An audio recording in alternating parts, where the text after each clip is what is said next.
The Orc Lord Graxar kneels in the snow, defeated and bleeding, with Roman's blade at his throat. But just as death seems certain, Graxar calls out to a distant presence, and something unnatural answers.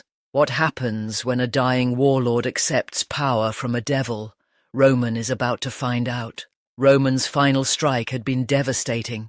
Graxar collapsed to his knees, sending up a spray of white powder as his body hit the frozen ground. Blood streamed from his wounds, steaming in the bitter cold. His severed hand lay a few feet away in the snow, fingers still locked around the hilt of his sword, as if refusing to surrender even in death. The once feared warlord now looked small and broken, Roman's blade resting against his throat.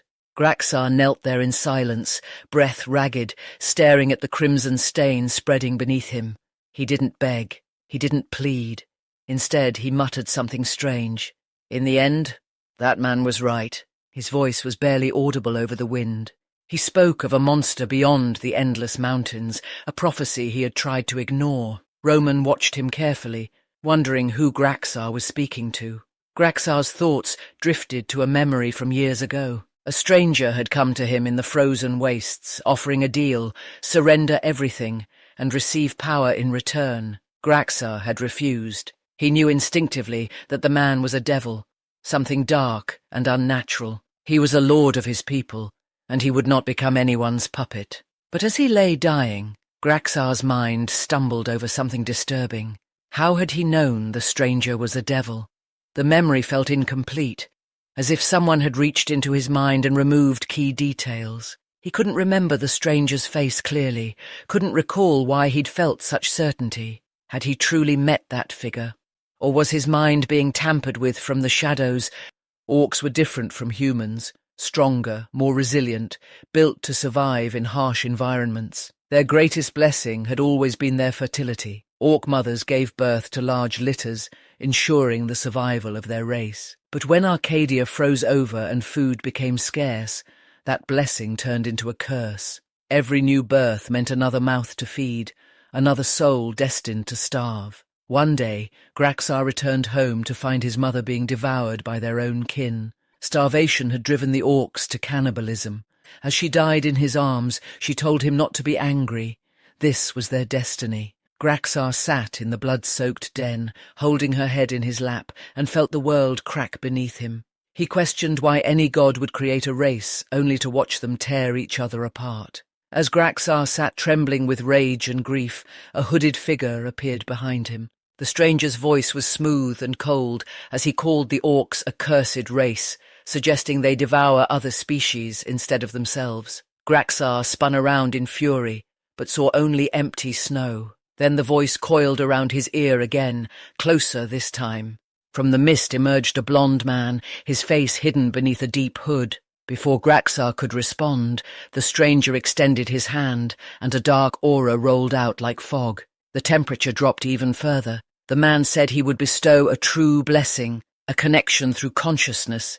It wasn't a gift, it was a leash. He promised that one day he would come calling. Then he vanished, dissolving into the snow as if he'd never existed. Graxar sat in silence, still cradling his mother's body. The black aura the stranger had left behind lingered in the air like smoke.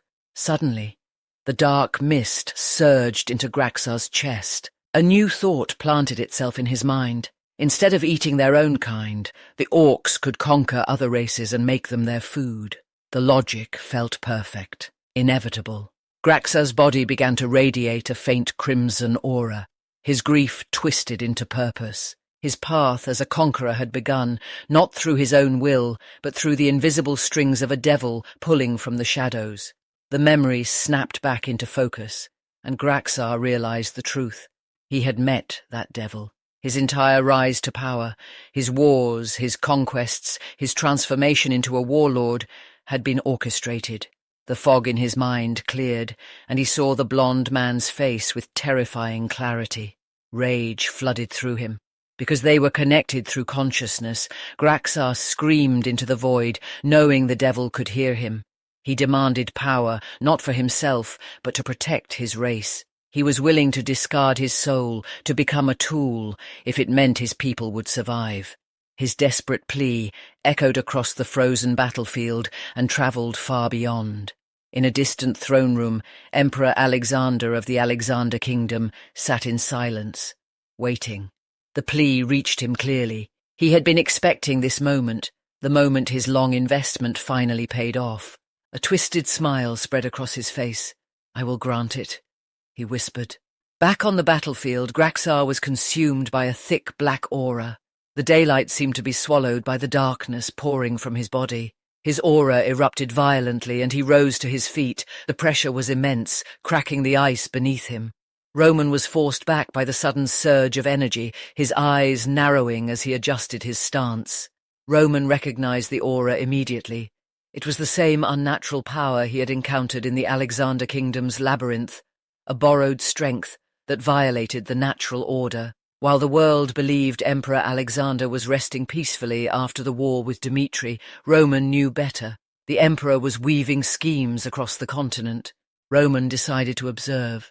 He wanted to see how strong Graxar would become after accepting the devil's power. He stood motionless, hand on his sword, watching with the calm patience of someone who had already decided the outcome. Meanwhile, Graxar's body began to change. His green skin darkened to a bruised purple. His muscles swelled, tearing through what remained of his armor. Golden light blazed from his eyes. 2 black horns erupted from his skull, jagged and menacing. Most horrifying of all, his severed hand regenerated from the dark mist, bone and flesh knitting together in seconds. Graxar looked at Roman and smiled, a terrifying expression filled with unnatural confidence. He lunged forward, grabbing his massive blade from the ground, and charged. The earth exploded behind him from the force of his movement. He swung his sword with everything he had, the air screaming as the blade cut through it. Roman blocked the attack without expression. The impact would have shattered the arms of any ordinary warrior, but Roman didn't even flinch. Graxar grinned and said if he could just kill Roman, his people could finally live. He believed it completely. This stolen power was their salvation. He attacked again and again, faster than before, his blade coming from every direction, but Roman blocked every single strike with effortless precision. Soldiers from both sides stopped fighting, transfixed by the battle unfolding before them. They could hardly believe what they were witnessing. This didn't feel like a fight between mortals. It felt like a collision of fundamental forces. Graxar pushed harder, pouring everything into each swing. He had given up his soul for this power. He had to win. If he lost now, his sacrifice meant nothing. He swung his blade with all his might, aiming to cleave Roman in half. Roman blocked it again. The collision sent a shockwave across the battlefield, stripping snow from trees and nearly knocking soldiers off their feet. Yet none of Graxar's attacks reached Roman. Every strike was met by that unbreakable wall of steel. It was as if Roman could see the future. Roman spoke for the first time since the transformation. His voice was calm, almost bored. "I took the trouble to meet all your attacks head-on," he said. "Just to obtain that pitiful power, you abandoned yourself." His eyes weren't looking at a monster, they were looking at a man who had betrayed everything he once was. Roman deflected Graxar's next attack with a flick of his wrist, sending the Orc Lord stumbling backward. Then Roman asked a question. "Do you know what I hate the most?" He stepped forward slowly, each footfall deliberate and heavy. Graxar didn't answer. Instead, he swung his sword again in desperation. This time, Roman didn't block. He simply stepped aside, letting the massive blade crash into the frozen ground. Before Graxar could recover, Roman launched his counterattack. It was a single perfect strike, a flash of silver light moving faster than the eye could follow. The sound was sharp, like a whip cracking. Roman answered his own question as his blade cut through the air. "What I hate most," he said coldly, "is when my opponent is no longer truly there." To Roman, Graxar had ceased to exist the moment he accepted the devil's power. He was no longer a warrior. He was a shadow, a puppet, a hollow shell filled with borrowed strength, and Roman had no respect for shadows. The air on the battlefield thickened with tension as Roman and Graxar crossed blades. The collision sent a visible shockwave rippling outward, distorting the frozen atmosphere around them. Graxar couldn't match Roman's power.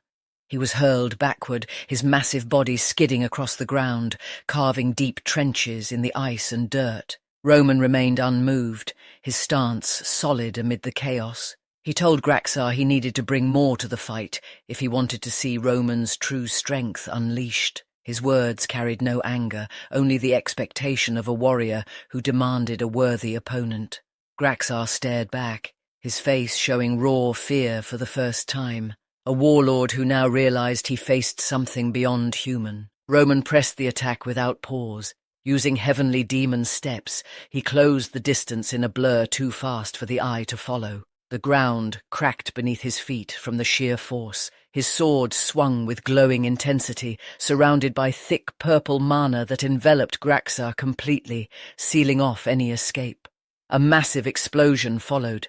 When the dust settled, a deep crater marked the battlefield where Graxar had stood. Nothing remained of the Orc Lord. His body had been completely erased by the overwhelming power. The Orc warriors watched in stunned silence, the reality of their leader's annihilation sinking in. They knew surrender was their only option.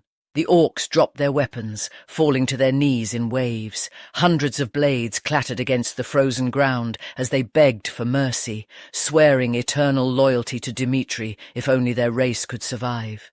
They saw Roman as the one who had single-handedly turned the tide of war. Roman acknowledged they might have had their reasons for starting the conflict. The Orcs felt a brief glimmer of hope, thanking him profusely.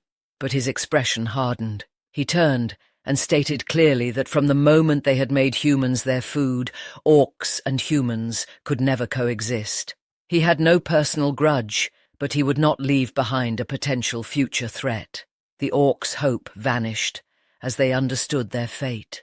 Roman gave the order without hesitation, eliminate them all. His soldiers carried out the command efficiently. The battlefield filled with the sounds of execution rather than combat. Every orc was systematically wiped out, fulfilling Roman's promise from the duel. With the orcs annihilated, Roman entered the Elven fortress. The structure blended living wood with elegant architecture, its arches rising like natural spires. Teresa, an elf with snow-white skin and pointed ears, greeted him with her delegation. She expressed deep gratitude, stating that without Roman's intervention, the elves would have been destroyed. Roman replied that their goals had simply aligned. He mentioned arranging a meeting after stabilizing Luna to address Arcadia's chaos. Teresa smiled and agreed, then asked if he would accompany them briefly into their territory. Her tone suggested important matters ahead. Roman consented without hesitation. Deep in the Elven forest, they reached a massive tree, its trunk wider than a castle tower, leaves shimmering faintly. Teresa explained that when the orcs first attacked, they consulted the World Tree's wisdom and glimpsed fragments of the future. This was why they defended it so fiercely. It served as both home and oracle. The prophecy foretold a human would aid them in their darkest hour. Then Graxar appeared with unnatural power, a dangerous force that shook reality itself. Teresa requested Roman meet the Mother Elf to discuss this corruption further. Roman agreed, intrigued by the source of Graxar's strength. Inside Elven territory, Roman noted how elves typically retained youthful appearances until death. He expected the Mother Elf to match this, but she appeared elderly, wrinkled face, frost-white hair. She greeted him warmly, her frail voice carrying deep authority. She asked if he knew of the demon realm. Roman confirmed the world's structure: heavenly realm, demon realm, and mortal realm, separated by supreme laws to prevent interference. The Mother Elf explained a rift had formed when a foreign being entered the Salamander continent, causing chill to leak through and freeze Arcadia. Roman wondered if she meant Alexander, or even himself.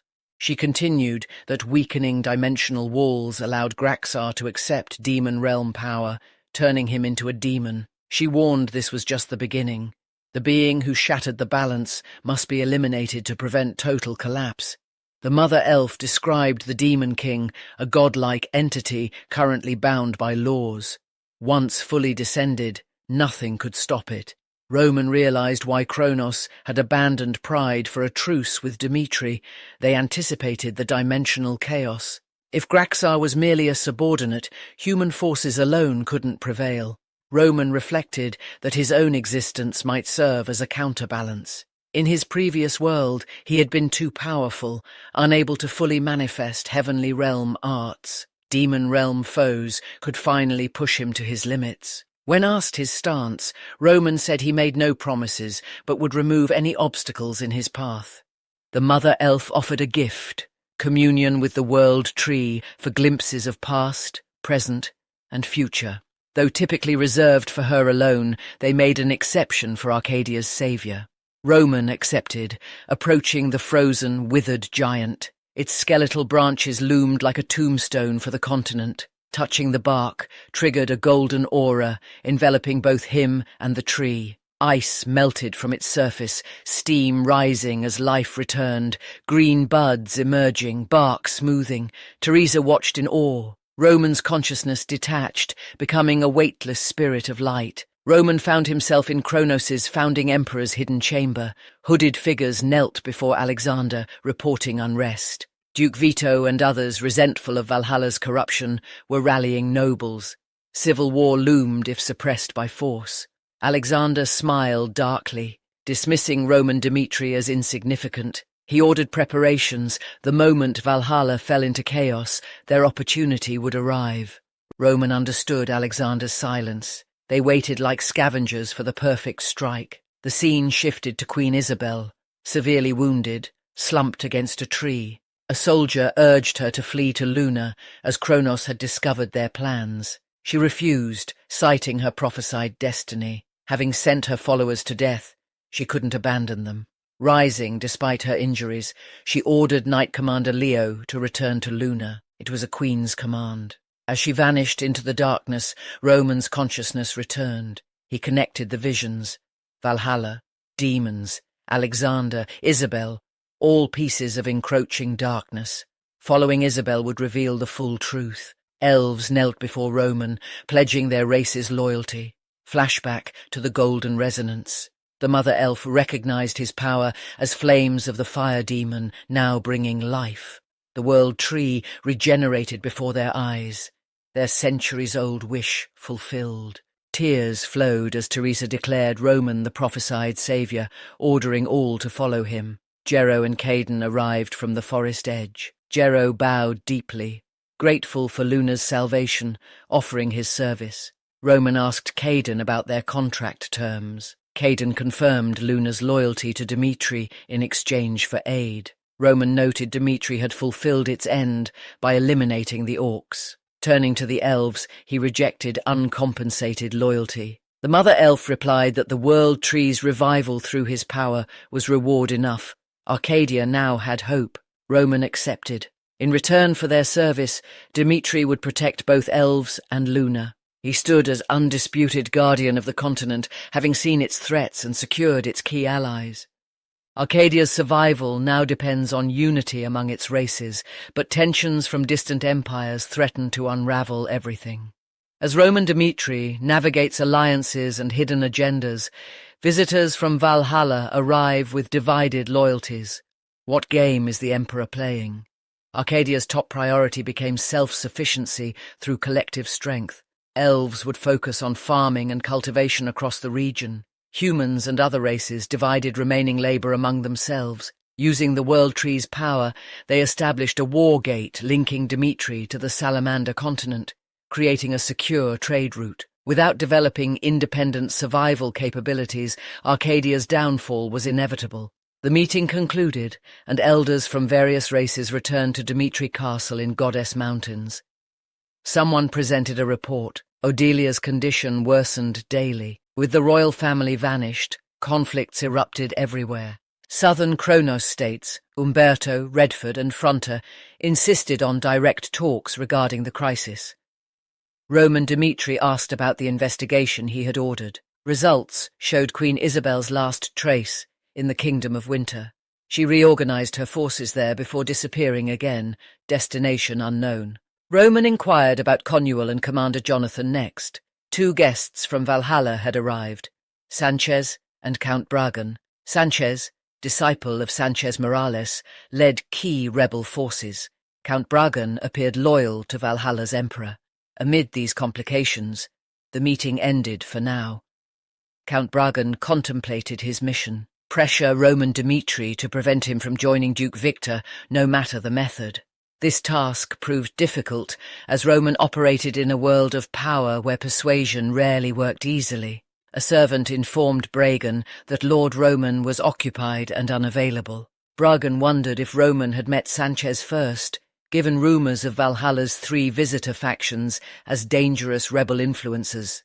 Later, Sanchez met Roman. He sought aid against Valhalla's emperor. Roman explained the empire's split. The emperor's faction versus rebels aiming to restore Valhalla's foundational principles of nature. The emperor's strongest warriors and army remained blindly loyal. Sanchez pressed for direct support to advance Valhalla. Roman refused outright involvement, as it would undermine the rebels' legitimacy. He questioned why rebels needed him if they truly had popular backing. True removal of the emperor required Valhalla's own strength. Roman offered indirect aid under conditions, a temporary alliance until Kronos fell, ensuring Valhalla stayed out of his path. That evening, Count Bragan requested another meeting, but Dmitri Castle replied that the young lord remained busy with private matters. Wait in the guest room. Days passed. Bragan's patience wore thin by the 3rd morning. He summoned Billy, ordering a meeting date by any means, even involving the Empire directly. Billy arrived at Dmitri Castle, meeting Hans, Roman's trusted aide. He demanded Count Bragan couldn't wait longer. A date would let them leave immediately. Hans calmly stated the young lord allowed no visitors until his private work finished. Billy lost his temper, insisting the request be forwarded. Hans refused, deeming forced meetings inappropriate. Billy moved to grab him, but a cold voice stopped him. "Lower your hand." Billy turned to see Kevin, Dmitri's most fearsome warrior and team member. Kevin approached slowly, voice icy. "What do you think you are?" threatening Hans on Dmitri soil. This moment revealed to Valhalla's envoys the depth of Roman Dmitri's power. Not just his army, but his people. Loyalty ran through every layer, making intrusion impossible. Kevin confronts a Valhalla knight who crossed a line in Dmitri territory, unleashing a lesson in loyalty that echoes Roman's past ruthlessness. Count Bragan's patience frays as delays mount, leading to a tense meeting where power dynamics shift irreversibly. One man's insult becomes an empire's warning. Kevin positioned himself firmly in the room, his gaze locked on Billy with unyielding focus. He questioned Billy's audacity in threatening Hans within Dmitri walls. Billy shifted uncomfortably, dismissing the reaction as overblown and attempting to deflect. Kevin held his ground, his voice steady as a thickening red aura pulsed around him. Billy snapped back, declaring himself a Valhalla knight unbound by local rules, viewing Hans as insignificant. The room went silent. Kevin struck, a sharp slap that snapped Billy's head aside. Billy froze in shock, hand rising to his cheek. Kevin followed with more blows, each precise and unrelenting. To Kevin, Hans wasn't a servant. He was family who had supported Kevin's kin in their darkest times. Insulting him crossed an unforgivable boundary. Billy collapsed to his knees, bloodied and dazed, muttering his Valhalla status in disbelief. A private soldier from a duchy had overpowered him effortlessly. Kevin loomed above, red aura flickering like restrained flame, offering a story rooted in Roman's teachings from a Barco family event, where insults to Dmitri met swift, brutal ends. Kevin recalled Roman's advice, learn to judge true worth. Billy fit the profile perfectly. With a grim smile, Kevin resumed, leaving Billy broken amid blood spray. Later, bandaged and slumped, Billy faced Count Bragan, whose rage simmered beneath the surface. Bragan saw the incident as Roman's deliberate provocation to provoke Valhalla emotionally. He resolved to endure, plotting revenge through patience until facing Roman directly. Meanwhile, Roman ended a magical communication with southern Kronos kings, Umberto, Redford, Fronter, agreeing to joint action on Odilia's refugee crisis. Hans entered. Roman stated it was time to meet Count Bragan, a subtle smile indicating full control of the timing. They sat across, tension thick. Bruggen commented on the week's delay casually, though anger showed. Roman sipped tea, admitting busyness and suggesting advance notice for future visits. Bruggen shifted to Billy's incident, demanding accountability for dishonouring a Valhalla knight. Roman countered that Billy struck first. Bruggen insisted on status difference between servant and knight. Roman revealed Hans had been offered nobility for loyal service, but chose to stay as butler, family equivalent in Dmitri house. Bruggen pressed that relations with Valhalla demanded consideration. Roman's eyes sharpened. Why should they refrain from touching Valhalla people?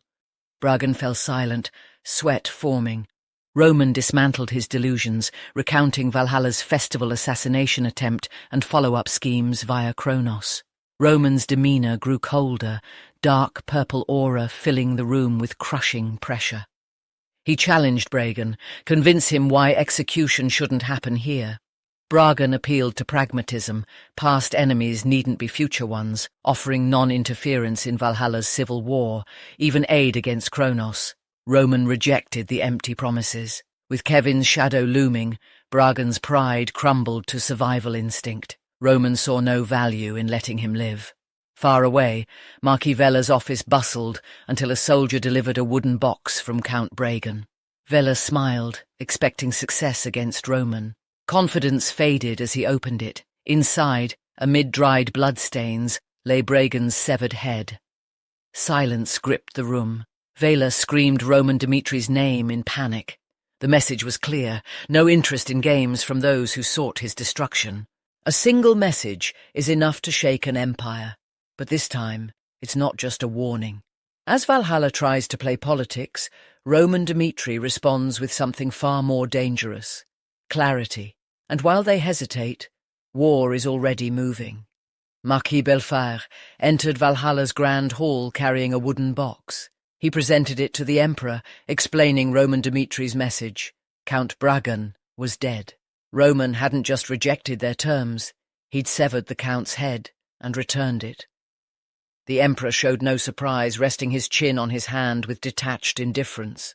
The court erupted in outrage. One official demanded immediate military action, crush Duke Vietto's rebels first, then ally with Kronos against Dmitri.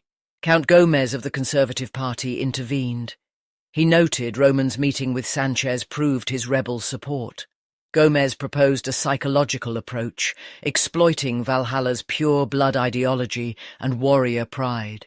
Public sentiment would turn against rebels if Roman, an outsider, dominated their liberation. Gomez requested permission to contact Roman directly, baiting him into recorded proof of interference that could sway public opinion. Marquis Belfort supported the plan.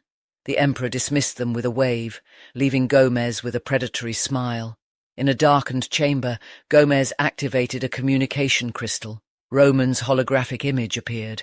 Gomez referenced the gift, questioning if brutality defined Dmitri ways, and warning their relationship was irreparably broken. Roman called his words amusing, reminding Gomez that Valhalla attempted assassination first. Compromise was never possible. Gomez acknowledged Roman's rise from Cairo, but warned against overstepping. Gomez activated a hidden recorder, mocking Roman's rebel support as insufficient against Valhalla. Roman countered. What did Duke Vietto's actions have to do with him? He'd already stated his position clearly. Roman dismissed Valhalla's civil war as unimportant. The real issue was their arrogance. Gomez realized the recording captured Roman's personal contempt, not political alliance, useless for propaganda. Roman presented one path to restoration. The Valhalla Emperor must personally visit and seek forgiveness. An official screamed in outrage at the demand. Roman ignored the outburst. Dmitri now officially recognized Valhalla as a hostile state. The crystal went dark. Marquis Belfort acknowledged they'd fallen into Roman's trap. His cunning exceeded simple schemes. Belfort studied the strategic map. Kingdom of Hector between them would grant Roman passage to Valhalla's northern border. He ordered immediate northern military deployment to avoid a pincer attack with internal rebels. A messenger delivered catastrophic news. Duke Vietto's rebels assaulted Hernan City. The fortified walls lay in ruins as rebels poured through breaches.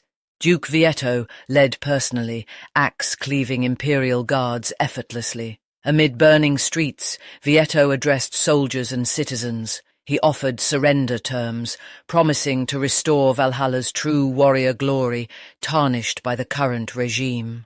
At rebel suppression headquarters, Count Gomez stared at tactical maps, reeling from Hernan's rapid fall. He ordered mobilization of Valhalla's top warriors, except Caesar by the Emperor, to crush the rebellion decisively. He identified Buleras as Vietto's main threat. Concentrating elite forces offered quickest victory. A night burst in. Top warriors couldn't mobilize. They'd been summoned to a decisive battle. Gomez paled. Valhalla's sacred tradition bound top warriors to death matches, superseding military orders even during war. He demanded who initiated it. The knight revealed Ars, third-ranked, challenged Alvarez, second-ranked, to battle. Gomez stared blankly. Valhalla's two greatest assets would fight each other to the death, removed from battlefields precisely when Roman's war declaration activated. Perfect chaos at the worst moment.